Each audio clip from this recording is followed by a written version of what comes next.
because we was making plans, and she just thought she was coming home. She told me, because I was always worried from day one. I worried the most out of my family. I ain't gonna say my family, but my cousins. I'm the worst. That's why they don't tell me shit. I'm the last to find out about nothing. They know not to come to me and tell me nothing bad.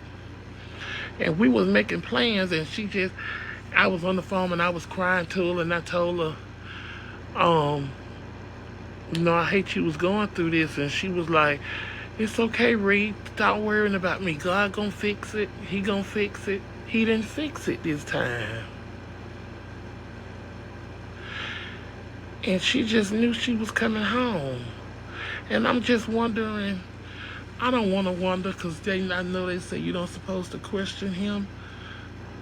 But how come he just couldn't fix it this one time? And just instead of just giving me a week with her, I at least needed a couple of more years with her. But I guess that one that one written. Don't none of us know our time, a day, know the hour. And from this day to this one, I'm gonna quit thinking about it and just live my life.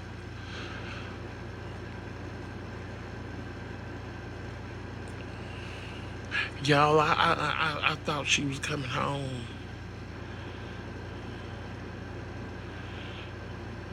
And I was gonna be right down there with her. So y'all have to understand, I'm a Scorpio, and I'm also very territorial. I don't talk to people. I don't talk to many people. I don't let many people into my business. I have other kin people and other cousins, and they know they know the love I have for them, but they also know the bond that me and Vernon shared. Nah, bitch, I don't got nobody to talk to. That's it. That's the only person who I told my business to. Bitch, shit jump off and get deep tomorrow. Next week. Couple of months from now, some funny shit gonna happen. And I'ma miss the shit out of her, honey, cause I know we would have cackled and keyed.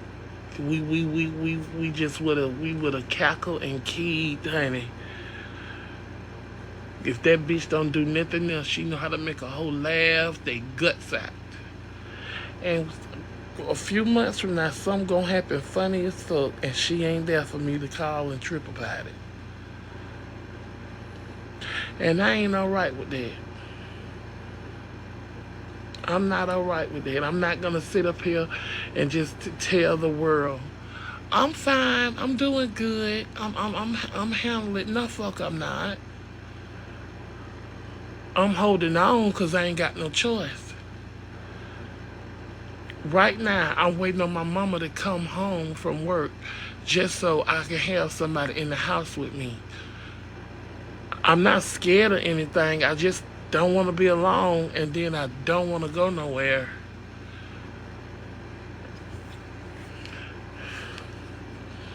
The beginning, before the summer began, I told her, I said, girl, we gonna have a mighty fucking summer. This summer is gonna be a summer to remember. And bitch, I should have never said that, because it will always be a summer. Summer 2023, I will always remember. And it wasn't right. It wasn't like I thought it would be this time. How we get on that road and we do whatever we want to do during the summer and go to water and go in and go play in water and all of that. That's over. I ain't got no other free spirit around here that don't have no children, no other kind of responsibility. It was me and my cousin. We didn't have no kids. The only responsibility we have is holding down somewhere to live and paying bills. Hell, everybody have to do that. But other than that, we don't have no responsibilities. and no children or none of that kind of stuff. So we can do what we want when we want it. We decide to get up and leave in the midst of it all. We could get up and leave at any given moment and stay gone long as we want and come back whenever we want it, because we ain't have no children that was dependent on us. Now I don't got nobody to do that with. And I'm a Scorpio, baby. I'm not with picking up new people, trying to build new bonds. No, I don't have it in me. I don't. It take years. It take decades to build bonds and trust and honesty and stuff. And as y'all know, it ain't always been peaches and cream, and that's because we family first, blood relative. My cousin, my best friend, my sister, my brother, all of that combined into one unit.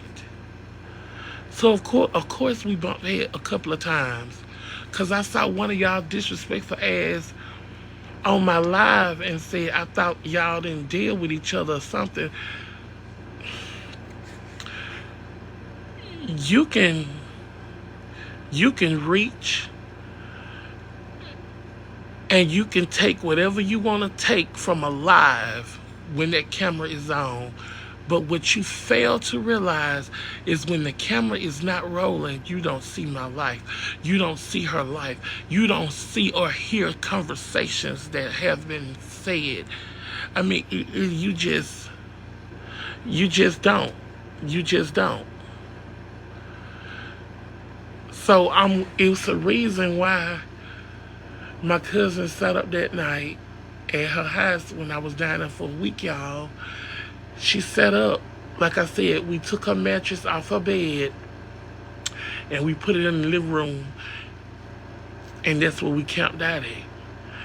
And, you know, I was just sitting there chilling on my laptop. I told y'all this the other day. I was getting ready to watch The Little Mermaid.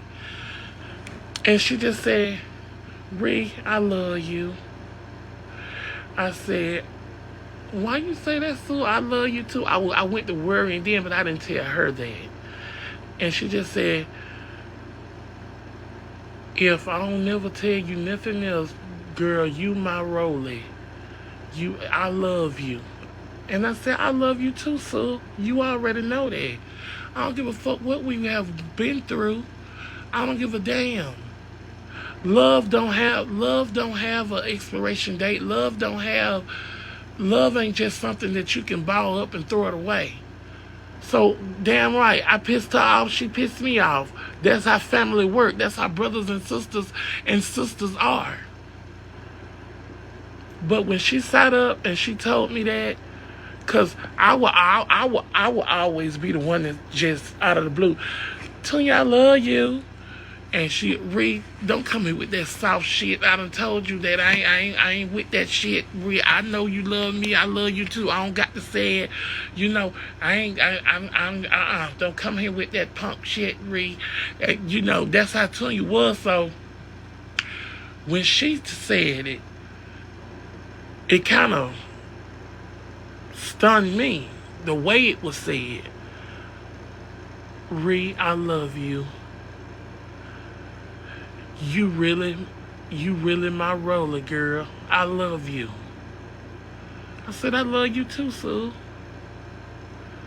And ain't nothing could ever change that.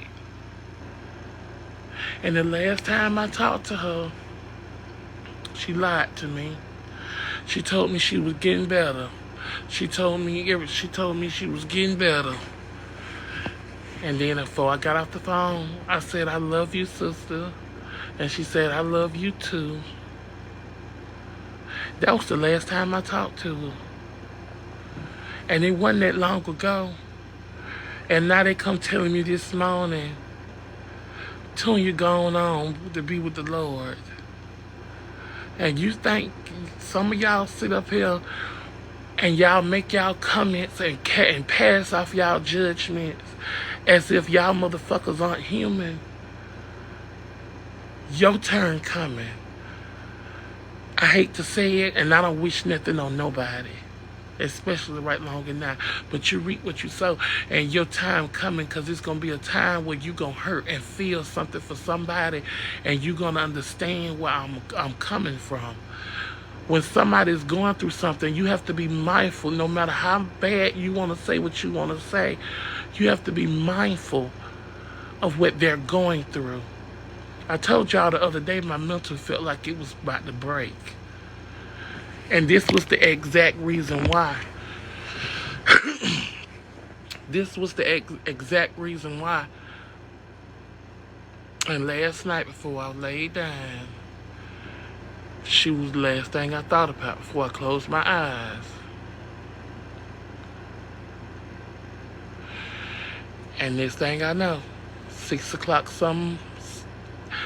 I see, I thought I was dreaming. 6 o'clock, my mama come open my door and tell me.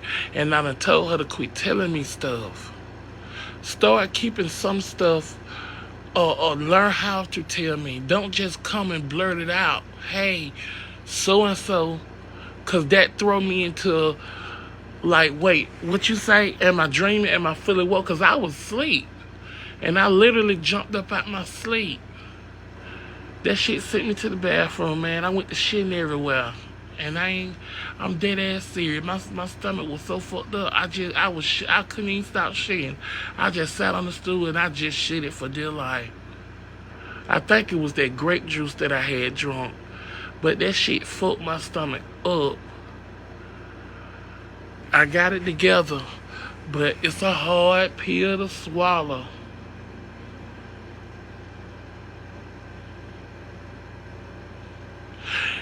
It's a hard pill. You know, it'd be like, you see people so much and you see the joy that they bring so much, and you be around them so much, and you see their ways, and you see how strong they are and stuff like that. You don't be thinking that person can die. That be the last thing on your mind. You know? And so I know everybody can die, but when you used to being around somebody and they the life of every fucking thing, when they just out of the blue just pass, you be like, I didn't even know that bitch can die. Like, are you serious? That's how unreal it seems.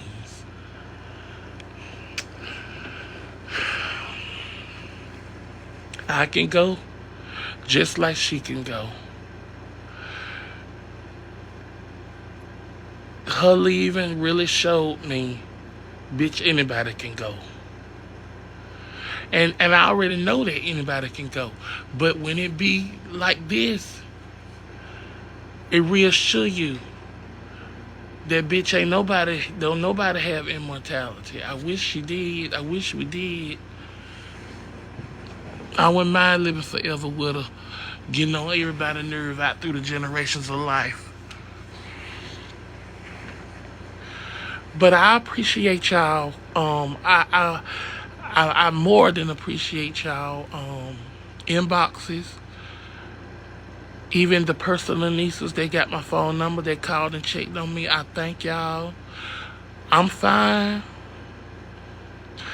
And I think the only reason I'm fine because I took my damn anxiety medicine. Because when she told me, and then I went to the bathroom, I popped my goddamn anxiety medicine so goddamn quick. But then my cousin, they had to come over and talk about, you know, the different things that, you know, gonna take place, and, you know, basically, you know, getting ready for the service and stuff. I honestly don't think that I could handle going to the service. I do not want to let that be the last thing I see of her. Some people may say, oh no, Reba, you wrong, you need to go. Baby, you don't know Reba's mind state. It's easiest for you to say that because we were super close. But for my mind state, I'm human too. And my mind don't let me do certain stuff because after all of that is over with, I still have to be able to function and live my day-to-day life. I can't be somewhere around here on cuckoo medication because I done seen stuff that I know I don't supposed to see, and now I got PTSD like out the ass. I mean, I don't know. I don't know right now. I don't know. I don't know. I don't know if I'm going or if I'm not. I don't know. I don't know. And that would be great. I would be very appreciative if don't nobody judge me on that, because at the end of the day, I have to live with me. I have to come home. You know, somebody's not always gonna be in this house with me. I have to come home and think and I have to come home with myself, and I be left with my thoughts a lot. And now I'm left with a thought that's I'm gonna be thinking about for months to come. My grandmother passed when I was 15. Bitch, that was in 2003. I still have thoughts about that. So that's been how long ago? And I'm 35. I don't handle stuff like that well, and this is brand new. So this will be on my conscience for a long time, for years and years to come. That's why I don't want to go to the funeral. At least I can remember us spending that last week together. God gave us a good little last week, because when I tell you, she wasn't sick around me, nothing. I cooked. She ate as much as she wanted to. Ate all them snacks, that junk food. We smoked Mary and some cigarettes. Just fine, like we normally do. We had a pool day and night. We went riding around the city. I had that normalcy back. And when I said, you sure you need to be getting high, honey? It was her choice to get high. And when she had done got high, she knew if she rolled it, I was going to hit it. I said, ooh, bitch, I am high. Because, see, I hadn't smoked in a minute. And she said, I'm high, too, and I'm enjoying it because I ain't been able to get high. When I tell you,